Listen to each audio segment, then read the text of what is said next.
Everyone, welcome to studio अड्डा। और आज हमारा लाइव डिस्कशन का टॉपिक है ओनर्स वर्सेस प्लेयर्स। तो रिसेंटली आपने देखा एलएसजी टीम के जो ओनर हैं डॉक्टर संजीव गोयनका और केएल राहुल के बीच में एक हीटेड आर्ग्यूमेंट का वीडियो वायरल हुआ है। एक्चुअली ये जो हीटेड आर्ग्यूमेंट का वीडियो जो वायरल हो रहा है, इसमें किसी को भी नहीं पता है कि आर्ग्यूमेंट किस बात पे हो रहा था। तो इट्स लाइक विजुअल्स ओनली और बाकी सब अजम्पशन लगा रहे हैं कि वो ये बोल रहे थे, वो बोल रहे थे, या फिर इस तरह के फेशियल एक्सप्रेशन थे। तो इस टॉपिक पर हमारा मीडिया और ऑडियंस दो हिस्सों में बट गया है।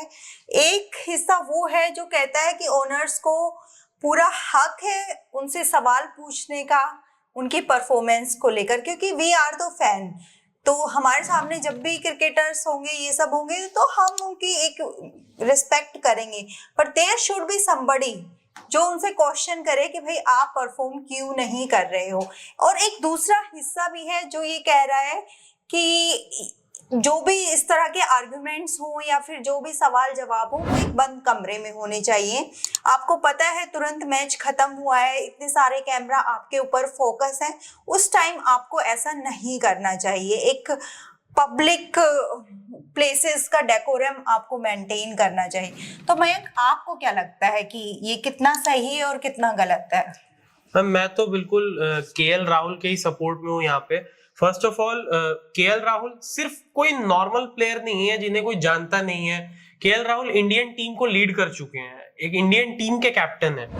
और अगर आपको सच में अगर उनसे कोई सवाल ही पूछने या फिर अगर उन्हें डांटना भी है, ठीक है, अगर आपने उन्हें कॉन्ट्रैक्ट पर रखा हुआ है, अगर वो आपकी टीम के लिए खेल रहे हैं और वो आपकी टीम के कैप्टन है, तो उनकी जवाबदेही बनती है आपको अपना परफॉर्मेंस बताने की।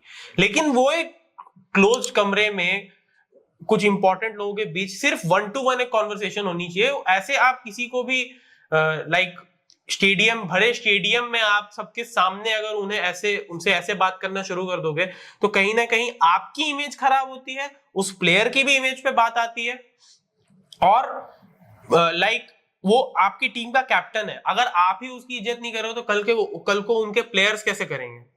ओके, मयंक, आपको क्या लगता है कि इस आर्गुमेंट में क्या बात हो रही थी, किस बारे में बात हो रही थी? कहीं ना कहीं मैम मुझे लगता है कि इस आर्गुमेंट में, क्योंकि लखनऊ सुपर जायंट्स उस दिन वो मुकाबला बहुत बुरी तरह से हारी थी। आप बताइए, 165 का शायद टारगेट था और सनराइजर्स हैदराबाद ने 10 ओवर के अंदर उस टारगेट को चेज कर लिया। तो एक बहुत ही शर्मनाक हार थी वो लखनऊ सुपर जायंट्स मयंक, इससे मुझे याद आ रहा है कि मैं ये लाइव जाने से पहले देख रही थी और उस मीम्स में एक था कि सनराइजर हैदराबाद से ना एक शर्मनाक हार से बचने का क्या तरीका है। तो तरीका कुछ नहीं है उसमें देवर से कि तरीका कुछ नहीं है भाई, उसमें एक ही तरीका है कि आप पहले बैटिंग करो, स्कोर बनाओ, और ताकि उनको बेइज्जती करने का मौका कम मिले। अगर उनको खुली छूट पहली बार में दे दोगे आप, तो फिर तो वो अपनी मर्जी से धोएंगे आपको। पर इस बार तो ये वाला फॉर्मूला भी फेल हो गया, तो शायद हो सकता है उनके ओनर को ज्यादा गुस्सा आया कि ये वाला फॉर्मूला तो मैंने मीम से कॉपी किया था, ये क्यों फेल हो गया। और मैम उस दिन ये भी था कि केएल राहुल की भी परफॉर्मेंस बहुत खराब रही थी। केएल राहुल ने शायद 33 बॉल में 29 रन बनाए थे सिर्फ, यानी कि उनकी अगर स्ट्राइक रेट की बात करें तो वो 100 से भी कम की थी। अगर हम यही सनराइजर्स हैदराबाद की स्ट्राइक रेट की बात करें तो ट्रेविस हेड 300 के स्ट्राइक रेट से बैटिंग कर रहे हैं, अभिषेक शर्मा 250 से ऊपर के स्ट्राइक रेट से बैटिंग कर रहे हैं। केएल राहुल को शायद लगा कि मैच को डीप लेकर जाते हैं वो इतना डीप चला गया कि वहां से उभर नहीं पाया। तो वही, और उसके बाद केएल राहुल का फॉर्म अच्छा नहीं रहा, उनके बॉलर्स की बहुत अच्छी से धुनाई हुई। तो कहीं ना कहीं का रिकॉर्ड इस मामले में खराब रहा भी है। 2017 में जब राइजिंग पुणे सुपर जायंट्स के वो ओनर थे, तब एमएस धोनी को बतौर कैप्टन उन्होंने हटा दिया था, ये कह के कि उनकी परफॉर्मेंस हमारी टीम के लिए अच्छी नहीं रही है, और उन्होंने स्टीव स्मिथ को कैप्टन बना दिया था। सोचिए, एमएस धोनी जिन्होंने इंडिया को 3 आईसीसी ट्रॉफीज जितवाए हैं, चेन्नई सुपर किंग्स को बतौर कैप्टन 5 आईपीएल, बहुत साल आपने देखा है। मैम, क्या आपके साथ कभी ऐसा होता था कि आपके बॉस आपकी किसी बात से नाराज होते थे तो पूरे टीम के सामने आपको झाड़ दिया?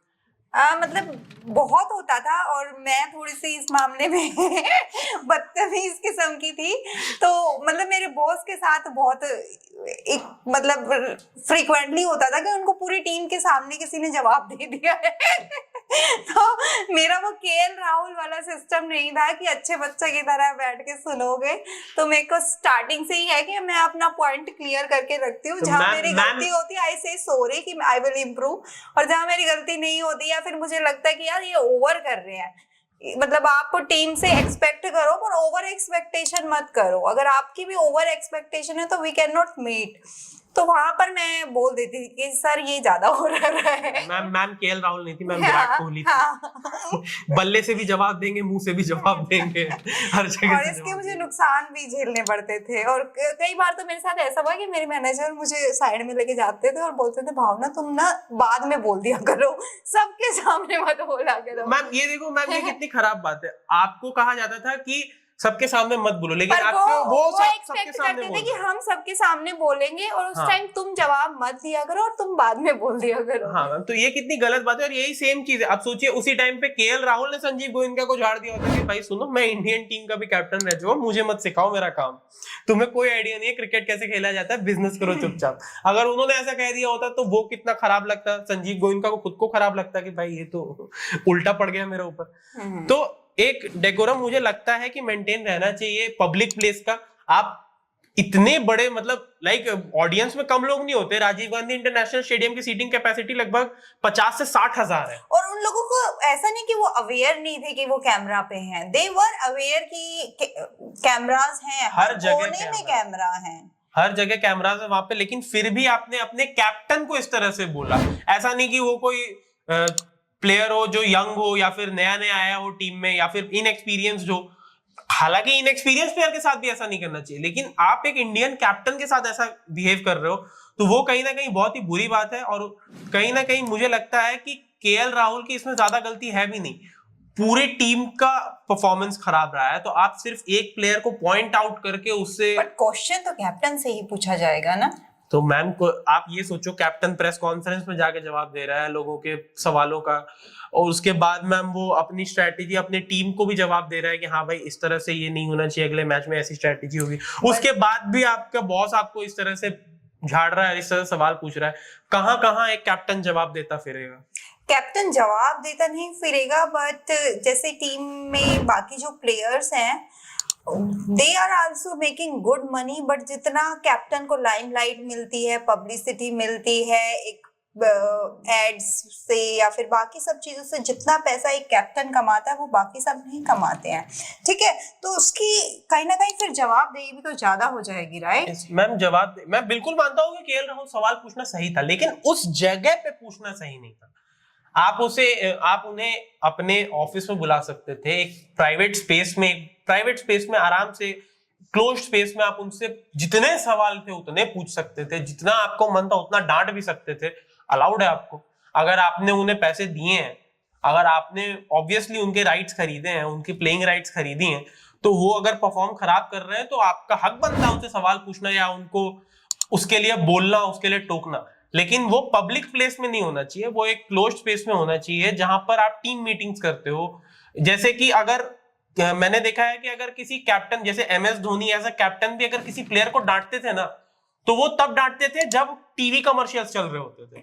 उन्होंने कभी ऑन कैमरा किसी प्लेयर को डांटा नहीं है। और ये बहुत सारे प्लेयर्स ने इंटरव्यूज में एक्सेप्ट भी करा है कि माही भाई हमें डांटते थे, माही भाई को गुस्सा बहुत आता है, लेकिन वो जब भी हमें डांटते थे तब वो मेक श्योर करते थे कि कैमरास कहीं पे भी ना हो। वो ऐसी जगह डांटते थे जैसे कभी बीच में जैसे हर ओवर के बाद एड्स आते हैं तो वो उस टाइम पे डांटते थे, स्टंप माइक से दूर जाके या फिर कैमरा से दूर जाके कि भाई ऐसे मत करो, इस तरह से बॉलिंग करो।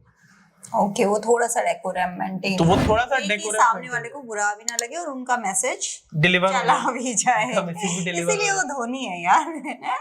और लाइक अगर बात करें केएल राहुल के परफॉर्मेंस की, तो जस्ट बिकॉज उनका ये सीजन खराब जा रहा है, इतना खराब जा भी नहीं रहा है, लखनऊ सुपर जायंट्स के पास अभी भी मौका है कि वो क्वालिफाई कर सकते हैं। और आप ये देखो कि वो बंदा पिछले 2 सीजन से आपके टीम को प्लेऑफ्स में क्वालिफाई करवा रहा है। बट मेरे को ऐसे लगता है इसमें केएल राहुल की गलती कम है, सनराइजर हैदराबाद की की ज्यादा है। उनकी तो कोई गलती नहीं है, वो तो अपनी टीम को जिताएंगे ही, अब उनकी क्या गलती ये है? कुछ ज्यादा ही तूफानी हो गए जिसकी वजह से बाकी लोगों के एक्सपेक्टेशन नेक्स्ट लेवल हो गई हैं। मतलब इसमें हैदराबाद तो बेचारा, वो तो पैट कमिंस का बर्थडे था, उन्हें पता चला पैट कमिंस ने कहा होगा सुनो 11:30 बजे अगर नहीं पहुंचे तो पार्टी में मत आना। इधर से ट्रेविस हेड अभिषेक शर्मा आपस में बात करोगे, सुन भाई खाना ठंडा हो जाएगा जल्दी। एक पहले होता था हार और जीत, इन्होंने हार और जीत का तो मतलब चेंज करके अपने लिए सिर्फ जीत रखा है, और वो भी फिर ये अपना सेट करके आते हैं कि आज कितने से जीतोगे। अब हैदराबाद के अगेंस्ट जो टीम आती है वो सोचती है कि कितने कम मार्जिन से हारे इनसे ज्यादा बेटर रहेगा क्योंकि हार तो रहे हैं, कितने कम मार्जिन से हारे। बट वही है कि हैदराबाद की टीम ने बहुत अच्छा परफॉर्म किया, लेकिन केएल राहुल 2 सीजन से लखनऊ को प्लेऑफ्स में क्वालिफाई करवा रहे हैं, ये किसी ने नहीं देखा। ये शायद संजीव गोयनका नोटिस नहीं किया।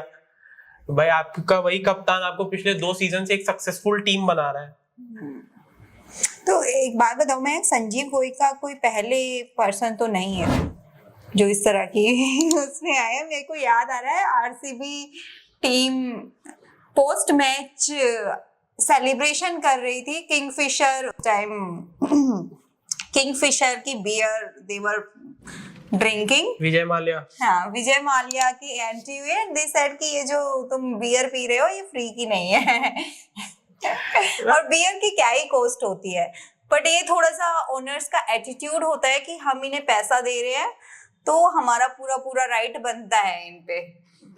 जो कि एक कॉर्पोरेट कल्चर, जो मयंक मुझे बोल रहा था कि कॉर्पोरेट कल्चर में ये होता है कि भाई हमने सैलरी दे रहे हैं तुम्हें तो ठीक है भाई। तो मैं वही बात है कि ऐसा मुझे लगता है ना कि अब प्लेयर्स को भी मिलना चाहिए एक ऑप्शन कि हाँ मैं किसी एक, जैसे अगर कोई प्लेयर है तो वो किसी एक फ्रेंचाइजी को ब्लॉक कर सकता है ऑक्शन में कि ये फ्रेंचाइजी मेरे पे बिड नहीं कर सकती ऑक्शन में। अब वो किसी को डिस्क्लोज मत करे, बीसीसीआई वाले या फिर आईपीएल की जो भी कमेटी है उस चीज को डिस्क्लोज ना करे कि हाँ भाई इस प्लेयर ने इस फ्रेंचाइजी को ब्लॉक किया है। तो एक फ्रेंचाइजी को ब्लॉक करने से क्या होगा? लाइक फ्रेंचाइजी में थोड़ा डर रहेगा, या क्या कहना चाहते हो तुम? एक फ्रेंचाइजी को ब्लॉक करना, लाइक एक फ्रेंचाइजी को ब्लॉक करना इज लाइक एक या 2 फ्रेंचाइजी को ब्लॉक कर सकते हो कि हाँ यहाँ का मैनेजमेंट मुझे अच्छा नहीं लगा and I don't want to be a part of them.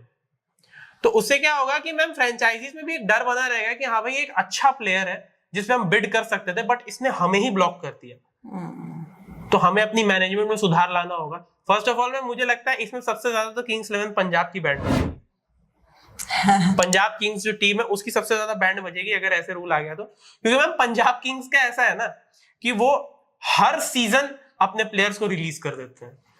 Job security तो है ही नहीं उनकी टीम में। जो कॉर्पोरेट कल्चर की बात कर रहे हो फिर जॉब सिक्योरिटी की बात कर रहे हो, तो खुद ही मिक्स कर रहे हो ना यार सारी चीजें।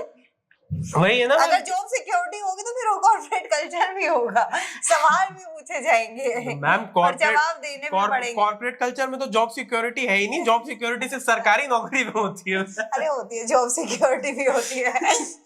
तो ऐसा लगता है लोगों को कि नहीं है पर होती है। मैम पंजाब किंग्स के साथ भी है कि वो हर सीजन अपने प्लेयर्स को चेंज कर देते हैं और बिना कोई नोटिस के। जैसे अभी मैम शशांक सिंह को भी, जैसे लाइक शशांक सिंह अच्छा परफॉर्म कर रहे हैं लेकिन शुरुआत में तो उनके टारगेट में भी नहीं थे। इट्स लाइक कि ठीक है हमें बेटर ऑप्शन नहीं मिला तो हम आपको रख ले रहे हैं, आप कम में काम कर रहे हो हमारे लिए।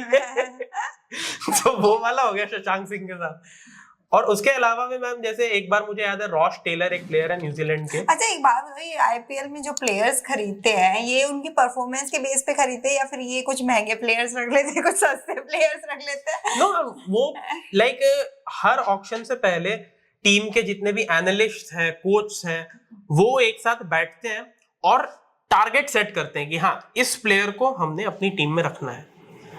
और उसके बाद वो उस हिसाब से अपना बजट के हिसाब से तैयार करते हैं कि हाँ अगर मार्की प्लेयर्स की लिस्ट है जो महंगे बिकते हैं तो उनमें इन प्लेयर्स को हमने टारगेट करना है, जो अनकैप्ड प्लेयर्स हैं उसमें से इनको हमने टारगेट करना है।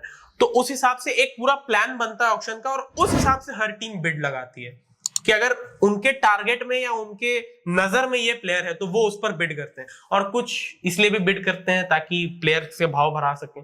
अब जैसे मैम, जैसे इस बार के आईपीएल में लोगों को पता था कि केकेआर और गुजरात टाइटंस ये दोनों मिचेल स्टार्क को जरूर टारगेट करेंगे, क्योंकि इनके पास बजट बहुत ज्यादा था ऑक्शन में इस बार। तो मुंबई इंडियंस और दिल्ली वालों ने पहले ही उसकी प्राइस बढ़ा दी, बिड कर करके उसे 10 करोड़ के पार तो यहीं पहुंचा दिया। और बाकी का काम केकेआर और गुजरात वालों ने किया, इसीलिए ना मिचेल स्टार्क 24.75 करोड़ रुपए में बिके इस बार। तो कहीं ना कहीं प्लेयर्स को भी फायदा मिल रहा है, बट बाद में फिर उनको जवाब भी देना पड़ रहा है। अब मैम जैसे मिचेल स्टार्क 25 करोड़ में ऑलमोस्ट बिके, उनका ये सीजन कोई खास नहीं जा रहा है, लेकिन उनसे तो केकेआर के मैनेजमेंट ने सवाल नहीं करा ना कि भाई तुम क्यों नहीं परफॉर्म कर रहे, हमने तुम्हें 25 करोड़ रुपए दिए हैं। थिंग इज कि वो प्लेयर्स को एक अच्छी तरह से ट्रीट करना जानते हैं, वो समझते हैं कि हाँ भाई हर प्लेयर का अपना एक दिन होता है जिस दिन वो परफॉर्म करता है, और कोई दिन वो परफॉर्म नहीं भी कर सकता है। एंड ऐसा नहीं कि केएल राहुल इस सीजन बिल्कुल इनकंसिस्टेंट रहे, परफॉर्म ही नहीं कर रहे हैं।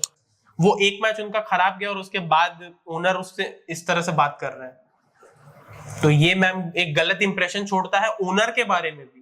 प्लेयर के बारे में तो चलो, प्लेयर के तो लोग सिंपैथी दे देते हैं, ओनर के बारे में एक गलत इंप्रेशन छूट जाता है कि भाई ओनर्स को इतना कोई फर्क नहीं पड़ता ना। हाँ, ओनर्स को थोड़ी ना अपना पब्लिक इमेज, फैन और पब्लिक इमेज से पैसा नहीं कमाना है, उनको एड शूट नहीं चाहिए, उनका तरीका अलग है, और उनका तरीका है, इसीलिए उनको गुस्सा आता है कि यहाँ पर ये परफॉर्म नहीं कर रहे हैं। वो बात है, लेकिन वही है कि मैम एक क्लोज स्पेस में अगर वो डिस्कशन किया जाता तो किसी को भी प्रॉब्लम नहीं होती। जो संजीव गोयनका जो मैसेज देना चाह रहे थे, चाहे वो डांट के दें, चाहे अच्छे से दें, चाहे किसी भी तरह से दें, पर मुझे ऐसा लगता है कि वो इतना हीटेड आर्गुमेंट नहीं था जितना उसको मतलब पब्लिक ने ट्रांसलेट कर दिया है, क्योंकि वॉइस तो उसमें थी नहीं, पब्लिक ने अपने हिसाब से उसको ट्रांसलेट किया है। अगर वो इतना हीटेड आर्गुमेंट होता तो केएल राहुल भी कुछ जवाब देते, या केएल राहुल की तरफ से भी कुछ रिएक्शन आता, तो मेरे को लगता है कि पब्लिक और मीडिया भी उसको बहुत हाइप कर देता है। मैम कॉर्पोरेट कल्चर का एक और टर्म यूज करूंगा, केएल राहुल ने अभी तक नोटिस पीरियड नहीं दिया। जब वो नोटिस पीरियड दे देंगे फिर वो बात करेंगे, बोलेंगे, सही बात है, बात करेंगे। उससे पहले तो ठीक है सर जी, पहले ठीक है सर जी, एक बार नोटिस पीरियड दे दिया, उसके बाद हाँ अगले ऑप्शन में बताऊंगा मैं कौन था। ओके तो ये है मैम कि अभी तक केएल राहुल ने नोटिस पीरियड दिया नहीं है। इसीलिए मेरे को ऐसा लगता है हार्दिक पांड्या बोलते रोहित शर्मा को बाउंड्री पे जाके खड़े हो जाओ, तो रोहित शर्मा जाके आराम से खड़े हो जाते। रोहित शर्मा ने नोटिस पीरियड दे दिया है, रोहित शर्मा ने नोटिस पीरियड दे दिया है, अगले सीजन करते रहो जो करना है, मैं चला बाय। अब ये फ्रेंचाइजी के ऊपर है कि वो रोहित शर्मा को किस तरह से कन्विंस कर पाती है। जैसे बहुत एम्प्लॉयज होते हैं जो बहुत अच्छे होते हैं, तो उनको कन्विंस करने के लिए कंपनीज कुछ करती हैं, लेकिन यहाँ पे है कि भाई मुंबई इंडियंस ने पहले ही उनसे कैप्टनसी छीन ली है, और उसके बाद हार्दिक पांड्या ने भी उन्हें कोई खास ट्रीटमेंट दी नहीं। फिर जिस तरह से रोहित शर्मा को कैप्टनसी से बाहर किया गया बिना किसी नोटिस के, ये फ्रेंचाइजी की बहुत बड़ी गलती थी, जिसकी वजह से अब रोहित शर्मा एक्चुअली में ये खबरें आ रही हैं कि अगले सीजन वो नहीं रहेंगे मुंबई इंडियंस में, तो एक बड़ा स्विच हो सकता है। और लखनऊ सुपर जायंट्स भी ऐसा हमने खबर सुना है संजीव गोयनका के सागा के बाद कि लखनऊ सुपर जायंट्स अगले सीजन केएल राहुल को रिटेन ही नहीं करेगा, तो केएल राहुल भी एक फ्री एजेंट रहेंगे जो दूसरे फ्रेंचाइजी में जा सकते हैं। तो अब ये देखना होगा कि इन दो बड़े प्लेयर्स को कौन सी टीम खरीदती है अगले सीजन आईपीएल में। और मुझे ऐसा लगता है जब ये कैप्टन बदले ना, कोई खास फायदा इनको हुआ नहीं है। जैसे एमआई ने कैप्टन बदल कर देख लिए हैं, सनराइजर हैदराबाद अगले सीजन देख लेंगे, एक बार उन्होंने धोनी को भी चेंज करके देखा है। नहीं, हैदराबाद के लिए धोनी कभी खेले। Sorry Lucknow super Kings, Lucknow super giants. Sunrise Hyderabad को तो फायदा हो गया कैप्टन चेंज करके। पिछले सीजन एडन मार्करम कैप्टन थे तो टीम लास्ट पे थी, इस साल पैट कमिंस से टीम ऊपर टॉप 3 में है, तो उनको तो फायदा ही हुआ है। ये PAT Cummins one man army वाला जो टर्म है ना, उस पे एकदम नहीं, एक्चुअली क्या होता है कि अगर आप परफॉर्मेंस, जैसे एडन मार्करम का परफॉर्मेंस पिछले बहुत सीजन से खराब चल रहा था, तो सनराइज हैदराबाद ने डिसीजन लिया कि हाँ भाई मैं इनको चेंज करूं। अब केएल राहुल का परफॉर्मेंस इस सीजन, वो भी इस सीजन क्या, उस मैच में पर्टिकुलर उस मैच में खराब था, तो ऑब्वियस सी बात है उतनी छोटी सी बात के लिए आप अगर किसी को कुछ करोगे तो चुप बैठेगा नहीं, वो भी कहेगा कि ठीक है अगले सीजन मुझे मत रखना, मैं दूसरे फ्रेंचाइजी के लिए खेल लूंगा। मुझे रखने वालों की कमी है भी नहीं। केएल राहुल तो बहुत बड़ा नाम है, उनको तो आईपीएल में लोग 12-13 करोड़ रुपए देके खरीद ले, जितने के केएल राहुल लखनऊ में रिटेन हुए थे। उसके अलावा भी मुंबई इंडियंस ने भी रोहित शर्मा को जिस तरह ट्रीट किया, रोहित शर्मा कोई अनसक्सेसफुल कैप्टन थे नहीं, उन्होंने पिछले सीजन मुंबई इंडियंस को क्वालिफायर 2 तक लेके गए हो, यानी कि सेमीफाइनल्स तक। बट इसमें कहीं ना कहीं मुझे मुंबई इंडियंस के ओनर्स की भी गलती नहीं लगती यार। मुंबई इंडियंस एक्चुअली में what team owners want at the end, उनको जीतना है बाय हुक और क्रुक। ठीक है, उनको लगा कि रोहित शर्मा से नहीं उनको वो रिजल्ट मिल रहा है, तो दे ट्राई टू मैम वही तो बात है ना मैम कि रोहित शर्मा वैसे रिजल्ट्स दे रहे थे, उसके बाद भी दे शफल्ड। सेमीफाइनल्स तक पहुंचना लाइक 10 टीम्स हैं, 10 टीम्स में अगर आप सेमीफाइनल यानी कि आप 3rd प्लेस फिनिश कर रहे हो, तो ऑब्वियस ही बात है कि आपको कुछ ना कुछ उसका एडवांटेज मिला होगा। बट जैसे इंडियन जो वो है ऑडियंस, उनकी एक्सपेक्टेशन इंडिया से एक ही है कि आप वर्ल्ड कप लेकर आओ। एंड मुंबई, ठीक है, अब हमारी एक्सपेक्टेशन ये नहीं है कि हर तुम सेमीफाइनल पहुंच जाओ। एंड मुंबई इंडियंस तो मैम 5 बार आईपीएल ट्रॉफी जीत चुके हैं, वो भी रोहित शर्मा के उनके ओनर्स को आदत पड़ पता है मैम, रोहित शर्मा ने नोटिस पीरियड दे दिया। लगता है बहुत ज्यादा मनी इन्वॉल्व है, इस वजह से ये सब हीटेड आर्गुमेंट या फिर इस तरह की सडन जो डिसीजन है, हार्श डिसीजन है जो ऑडियंस के ऊपर है, वो हमें देखने को मिलते हैं। मैम ये तो संजीव गोयनका ने जब एमएस धोनी को इतने डिसरिस्पेक्ट के साथ कैप्टनसी से बाहर किया था, एमएस धोनी ने भी उस सीजन कुछ परफॉर्म नहीं किया, फाइनल में 0 पे आउट हो गए। तो ये भी प्लेयर्स कर सकते हैं। बट आप तुम्हें लगता है कि धोनी इंटेंशनली 0 पे आउट हो जाएंगे? वो इस तरह की पर्सनैलिटी नहीं है, तो ये एक ऑडियंस अपने आप एज्यूम कर लेती है। नहीं मैम ऐसा नहीं, लेकिन हाँ उसके बाद दिख रहा था कि MS Dhoni was not enjoying his term there. वहां पर जब वो एमएस धोनी दिख रहा था उनकी शक्ल से कि भाई उनको अच्छा नहीं लग रहा है खेल के, उनको वो इन्वायरमेंट नहीं मिल रहा, उतना फ्रेंडली इन्वायरमेंट उन्हें नहीं मिल रहा। तो कहीं ना कहीं जब आप एक अच्छे प्लेयर को अच्छे से ट्रीट करते हो, एक अच्छा इन्वायरमेंट प्रोवाइड करते हो, तो वो और निखर के परफॉर्म करता है। रोहित शर्मा को मैम इस सीजन देख के पता लग रहा है कि उन्होंने वो नोटिस पीरियड सर्व कर रहे हैं मुंबई इंडियंस। उनको देख के ही पता लग रहा है कि नोटिस पीरियड सर्व कर रहे हैं। और वो अगले साल फिर से दिखे मुझे एमआई पे, तो मैं तुमसे पूछूंगी नोटिस पीरियड का क्या हुआ। तो फिर एम्प्लॉयर से करा होगा कुछ कि भाई ठीक है यार कोई बात नहीं, आप अगले सीजन भी रहो, अच्छा परफॉर्म करो, हम देख लेंगे। और मैम ऐसा तो है नहीं कि उन्होंने जो नया कैप्टन लाया उसने बहुत बड़े तीर गाड़ दिए। पहली टीम हो गई मुंबई इंडियंस, पहली टीम बनी जो इस सीजन आईपीएल से बाहर हो गई। तो कुछ अच्छे झंडे तो नए कैप्टन ने भी नहीं गाड़े। पिछले वाले ने तो कम से कम क्वालिफायर 2 तक लेके गए थे पिछले सीजन रोहित शर्मा, यहाँ तो हम लोग पहले ही आउट हो गए। तो ये एक मैम उसके ऊपर से गुजरात टाइटंस को भी कैप्टन चेंज करने का कोई फायदा मिला नहीं। हार्दिक पांड्या से शुभमन गिल पे आया, गुजरात टाइटंस सबसे नीचे है अभी लास्ट पे। तो सबसे लास्ट पे एमआई है, नहीं सबसे लास्ट में अभी गुजरात है, लेकिन आज उनका मैच है, तो अगर वो आज का मैच जीतते हैं तो वो ऊपर आ जाएंगे एमआई से, क्योंकि वो गुजरात लास्ट पे इसीलिए क्योंकि मुंबई इंडियंस से ज्यादा मैचेस खेले हैं उनसे। ओके। तो नेट रन रेट के मामले में मुंबई इंडियंस आ गए, लेकिन आज अगर गुजरात जीत जाती है तो उनका नेट रन रेट इंप्रूव होगा तो ऊपर आ सकते हैं। और आरसीबी और दिल्ली के चांस अभी बने हुए हैं। आरसीबी और दिल्ली के चांस अभी भी हैं।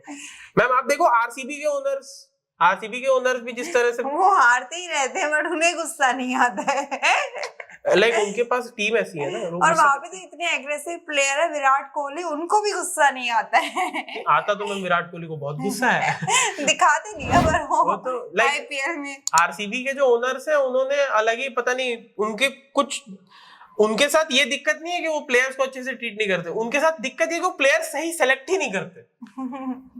उनको चाहिए कि भाई चेन्नई स्वामी की कंडीशन से बॉलर अच्छे लो, तो वो बैटर्स ही भर पड़ रहे हैं, खाली बैट्समैन ही लेते हैं, वो बॉलर्स लेते ही नहीं। जब तक आप बॉलर्स अच्छे नहीं लोगे तो आप टूर्नामेंट नहीं जीत सकते हो। क्योंकि बहुत मतलब पहले मैंने एक जगह पढ़ा भी था और ये बहुत वैलिड भी है कि batsman win you matches, bowlers win you tournaments. तो जब आपकी टीम की बॉलिंग अच्छी होती है तो आप टूर्नामेंट जीतते हो। तो आई फील कि आरसीबी को एक बैलेंस ढूंढने की जरूरत है। दिल्ली के ओनर्स बड़े चिल्ड आउट हैं।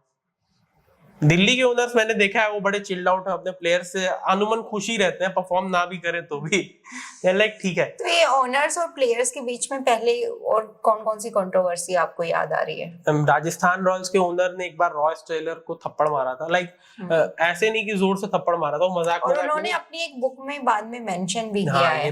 बुक में मेंशन भी किया था कि बहुत ही अनप्रोफेशनल लगा उन्हें उस टाइम पे, क्योंकि 195 का टारगेट राजस्थान रॉयल्स एक मैच में चेस कर रही थी जिसमें रॉस टेलर 0 पे आउट हो गए थे। उसके बाद उन्होंने ऊपर बार में उनके पास ओनर आते हैं और कहते हैं, लाइक ड्रंक थे ओनर, और वो कहते हैं कि listen Ross, we are not paying you millions of dollars to get out on a duck, और उसके बाद ऐसे 3-4 थप्पड़ नहीं मजाक में जैसे मारा जाता तो वैसे वो मारते हैं। मतलब वो कह रहे थे कि भाई हम आपको इतने पैसे जीरो पे आउट होने के लिए नहीं दे रहे। बट क्रिकेट बहुत ही अनप्रिडिक्टेबल है और यही इसका मजा है। यस, क्रिकेट का मजा ही ये है कि बहुत ही अनप्रिडिक्टेड है, तो आप किसी प्लेयर से ये एक्सपेक्ट नहीं कर सकते कि आज ये 100 रन बनाएगा, आज ये 0 रन बनाएगा। और ये क्रिकेट का मजा है जो कि मेरे को लग रहा है ओनर्स समझ नहीं पा रहे हैं कि इसमें जो ऑडियंस इतना जुड़ा हुआ है, कनेक्टेड है, वो इसी सस्पेंस की वजह से है। तो अगर आप ये खत्म कर दोगे और तुम एक्सपेक्ट करोगे कि ये वाला प्लेयर कम से कम 50 रन तो हर मैच में बनाए, तो फिर कुछ ये तो वन साइडेड हो जाएगा कि ऑडियंस को पता होगा कि कितना है, चलो 50 ये बनाएगा, 100 ये बनाएगा, क्योंकि ओनर ने बोल के भेजा है। तो ये ऐसा नहीं है। क्रिकेट इज नॉट समथिंग जिसमें आप डेली टारगेट रख सकते हो। हाँ, डेली टारगेट आप कॉर्पोरेट वाले वहां पे नहीं रख सकते, और रख भी दोगे तो वो मैट नहीं हो सकते क्योंकि बहुत ही अनप्रिडिक्टेड है। हाँ, ये तो बिल्कुल सही बात है, और इसी बेसिस पे मुझे लगता है कि केएल राहुल को उतना झाड़ना सही नहीं था, वो भी पब्लिक में। ठीक है, क्लोज स्पेस में आपको जो सवाल पूछने थे आप पूछ सकते थे, क्लोज स्पेस में आराम से पूछो, दबा के पूछो, कोई दिक्कत नहीं। लेकिन एक पब्लिक स्पेस में इस तरह से एक इंडियन कैप्टन के साथ बिहेव होता हुआ देख के फैंस को भी लगा होगा कि भाई ये गलत हो रहा है, क्योंकि केएल राहुल ने टीम इंडिया को भी लीड किया है, वो टीम इंडिया के भी कैप्टन रह चुके हैं। तो एक डेकोरम जो है वो मेंटेन करना चाहिए कैप्टन के साथ, क्योंकि वो आपकी टीम का कैप्टन है, आपकी टीम का सबसे बड़ा रिप्रेजेंटेटिव है। वो आपकी टीम ट्रॉफी जीती है, वही उठाने लेके जाएगा। अब सोचो पोस्ट मैच में आप ही की बुराई करे, अच्छा थोड़ी लगेगा कि हमारे ओनर से कुछ करते ही नहीं है। तो मतलब आई फील कि यहाँ पर प्लेयर्स को एक ऑप्शन मिलना चाहिए ऑक्शन से पहले कि हाँ भाई मैं इस फ्रेंचाइजी को ब्लॉक करना चाहता हूँ, इस फ्रेंचाइजी में मुझे वापस नहीं जाना है। और ऐसा जैसे जो फ्रेंचाइजी बेस्ड गेम्स होते हैं, जैसे फुटबॉल में भी हमें ऐसा देखने को मिलता है। Ma'am football is not franchise based ना, फुटबॉल इज क्लब बेस्ड। या क्लब और फ्रेंचाइजी में डिफरेंस ये है कि मैम अब जैसे फ्रेंचाइजी में क्या होता है कि मुंबई इंडियंस की एक टीम इंडिया में खेलती है, तो साउथ अफ्रीका में भी एमआई केप टाउन की टीम खेलती है। बट फुटबॉल में क्या है कि क्लब होते हैं, एक क्लब एक ही कंट्री में खेलता है। बार्सिलोना अगर टीम है तो वो स्पेन में ही खेलेगी, अगर मैड्रिड की टीम है वो स्पेन में ही खेलेगी, अगर मैनचेस्टर की टीम है वो इंग्लैंड में ही खेलेगी। लेकिन उनका सिस्टम बड़ा अच्छा होता है, उनका होता है ट्रांसफर सिस्टम। ऑक्शन तो वहां होता ही नहीं है, ट्रांसफर सिस्टम होता है वहां पे मैम, जिसमें टीम्स जो है वो अपने प्लेयर का एक प्राइस सेट करती हैं कि ये प्राइस है ट्रांसफर प्राइस इनका। अब उस प्राइस के हिसाब से दूसरे क्लब्स नेगोशिएशन करते हैं कि हाँ मुझे ये प्लेयर में इंटरेस्ट है, मैं इतने पैसे देने को तैयार हूं। तो उसके बाद अगर आपने क्लब से नेगोशिएशन कर लिया, क्लब मान गई कि ठीक है हम इतने पैसे में अपने प्लेयर को देने को तैयार है, अब आप प्लेयर से बात कर लो। मतलब वहां पे क्लब के बाद आपको प्लेयर से भी निगोशिएशन करना पड़ता है कि क्या वो आपके साथ खेलना चाहता है कि नहीं, वो कितने वेजेस लेगा, डेली वेजेस उसके क्या होने चाहिए, उसको और क्या क्या बेनिफिट्स चाहिए आपके तरफ से। तो जो प्लेयर का कॉन्ट्रैक्ट होता है और जो क्लब के साथ डील होती है वो दोनों सेपरेट होते हैं। तो जिससे प्लेयर को भी एक ऑप्शन मिल जाता है कि हाँ अगर मुझे इस क्लब के लिए नहीं खेलना, क्लब को भी बेनिफिट मिल रहा है ना, क्लब को भी बेनिफिट मिल रहा है, और उनके पास ये हो जाता है कि हाँ ठीक है अगर मुझे इस क्लब के लिए नहीं खेलना तो मैं एक्सेप्ट ही नहीं करूंगा कॉन्ट्रैक्ट में, सीधा कह दूंगा कि नहीं मुझे आपके साथ खेलने में कोई इंटरेस्ट नहीं। तो ये एक पोजीशन ऑफ पावर, या फिर एक कहूंगा कि मैं एक प्लस पॉइंट प्लेयर्स को मिल जाता है कि हाँ वो डिसाइड कर सकते हैं कि हाँ ये क्लब अगर मुझे ऑफर कर रहा है तो मुझे इनका ऑफर एक्सेप्ट करना है कि नहीं करना है। आईपीएल में ये ऑप्शन आपके पास होता नहीं, आईपीएल में ऑक्शन प्रोसेस होता है। ऑक्शन में अगर आपने अपना नाम लिस्ट किया है तो कोई भी फ्रेंचाइजी अगर आपके लिए बिड करती है तो आपको उसके लिए खेलना पड़ेगा। तो ये एक दिक्कत है। ट्रांसफर में क्या होता है कि हाँ अगर आपको नहीं खेलना तो आपने कह दिया कि नहीं मुझे आपके लिए नहीं खेलना। तो ये एक मोनोपोली जो है जितने भी फ्रेंचाइजी ओनर्स में जो हमें सिस्टम वहां से कॉपी करके थोड़ा सुधार सकते हैं आईपीएल में, और मुझे भी लगता है कि इसको सुधारने की थोड़ी जरूरत है। अगर आपको प्लेयर्स के पॉइंट ऑफ व्यू से अगर देखा जाए इसे, अगर फ्रेंचाइजी के हिसाब से देखा जाए तो इट्स टोटली फाइन। मुझे कोई दिक्कत नजर नहीं आती। ठीक है भाई, you are investing and you are investing a huge amount, a lot of money is involved. IPL is only about money money money. तो जब when so much money is involved तो फिर ठीक है, आपको जवाब देना पड़ेगा। संजीव गोयनका ने लखनऊ की फ्रेंचाइजी कितने 1250 या कितने करोड़ रुपए में खरीदी है। उसके बाद गेम के ऊपर एक बिजनेस भी है। like IPL is all business. IPL is mainly business of cricket. जब क्रिकेट को पूरी तरह से आप बिजनेस में लेके आते हो तो IPL जैसा प्रोडक्ट निकल के आता है। बट वही है, फैंस को वही इंडिया पाकिस्तान इंडिया वो वाली फील देखने का वो है, वो इस बिजनेस को अभी समझ नहीं पा रहे हैं उतना। जी बिल्कुल, और कहीं ना कहीं लाइक फैंस भी बहुत हद तक समझ गए कि IPL is all about business, but obviously बात है बिजनेस की आड़ में अगर उनके फेवरेट प्लेयर को कोई इस तरह से ट्रीट करे तो उन्हें पसंद नहीं आता है, जिसकी वजह से संजीव गोयनका बहुत ज्यादा गलत तरह से लाइमलाइट में आ रहे हैं यहाँ पे कि भाई उन्होंने एक इंडियन कैप्टन। मेरे को बड़ा इंटरेस्ट है कि वो बात क्या हो रही थी। किसी ना किसी दिन या तो वीडियो आए या फिर केएल राहुल की कोई स्टेटमेंट आए। हाँ, मुझे भी जानना है। लाइक संजीव गोयनका भी देख ही रहे होंगे ट्विटर वगैरह की उनकी वीडियो सेंड करके खुद ही स्टेटमेंट रिलीज करने की भाई ये बात हो रही थी। अगर वो डांट रहे थे तो यही डांट रहे थे, अगर नहीं डांट रहे थे तो और आसान है भाई बताओ कि अरे डांट तो रहा ही नहीं था, भाई ये बात हो रही थी, तुम लोगों ने किस एंगल में लेके चले गए। वो तो मेरे हाथ ऐसे ऐसे घूमते रहते हैं। हाँ, वो तो मेरा बात करने का तरीका है। क्योंकि किसी लोगों का होता है बात करने का तरीका ऐसे ऐसे ऐसे करके, लोग बहुत एनिमेटेड वे में बात करते हैं तो समझ में आता है, लेकिन ऐसे तो अब लोगों को लग रहा है कि भाई केएल राहुल को डांट पड़ रही थी, जैसे किसी स्कूल के बच्चे को डांट पड़ रही है, होमवर्क क्यों नहीं किया तुमने। नहीं, मुझे ऐसा लग रहा है वो ये पूछना चाह रहे थे जब उन्होंने बना लिया तो तुम क्यों नहीं बना पाए। हाँ, पिच से तुम्हारे लिए स्लो था, उनके लिए स्लो कैसे नहीं। अगर आप देखा जाए तो ये बड़ा फनी भी हो सकता है कि ठीक है यार पूछ ही तो रहे, जब उन्होंने बना लिया तो तुमसे क्यों नहीं बन पाए। तो ये सवाल मुझे मजाक में बोल भी सकते थे, उन्हें पार्टी में जाना था, हमें नहीं जाना था। वैसे मुझे ये सच में वैलिड क्वेश्चन लग भी रहा है। केएल राहुल ने जिस पिच पे 33 बॉल में 29 रन बनाए, उसी पिच पे 33 बॉल में 89 बनाए हैं ट्रेविस हेड ने, तो कैसे बनाए। तो उनको भी बड़ी वो होगी ना एक्साइटेड कि सोच रहे होंगे यार जब इसने बनाए तो इसमें ऐसा क्या था। मतलब इनके टाइम पे पिच अलग थी। नहीं, इनके पास वो बैट में कुछ था, स्पंज लगे हुए थे, क्या था। लेकिन इनके टाइम पे पिच अलग थी, उनके टाइम पे अलग हो गई, ऐसा तो थोड़ी हो सकता है। मतलब मैं अपने एंड से ऐसा क्या बेटर तुम्हें दूं कि तुम भी वही। मतलब ओनर भी पूछ रहे हो, मुझे पता हो ये लोग कैसे मार रहे हो, तुम लोग क्यों नहीं मार पा रहे हो। ऐसा उनके ओनर ऐसा क्या खिला रहे हैं कि मैं कहाँ इन्वेस्ट करूं। उनके अंदर ऐसा क्या खिला रहे हैं उनको, मुझे बताओ। पर मुझे लगता है संजीव गोयनका को काव्या मरान के पास जाके पूछना चाहिए बात कि यार अपने प्लेयर्स को क्या खिला रहे हो तुम, इतनी बुरी तरह से कैसे मार रहे हैं। सही में ये सही सवाल का सही जवाब वहीं से मिलेगा। तो बहुत बहुत शुक्रिया मासा जुड़ने के लिए। Thank you so much. और अगर आपको ये स्ट्रीम पसंद आई हो, डिस्कशन पसंद आया हो, तो प्लीज लाइक एंड शेयर कर दीजिए स्ट्रीम को, और सब्सक्राइब कर दीजिए हमारे चैनल को। हमारे 50K भी हो गए हैं, सो कॉन्ग्रेचुलेशंस टू अस। तो उम्मीद करते हैं कि जल्दी आप ही लोग हमें सब्सक्राइब कर करके 100K तक पहुंचाए। Bye bye. बाय।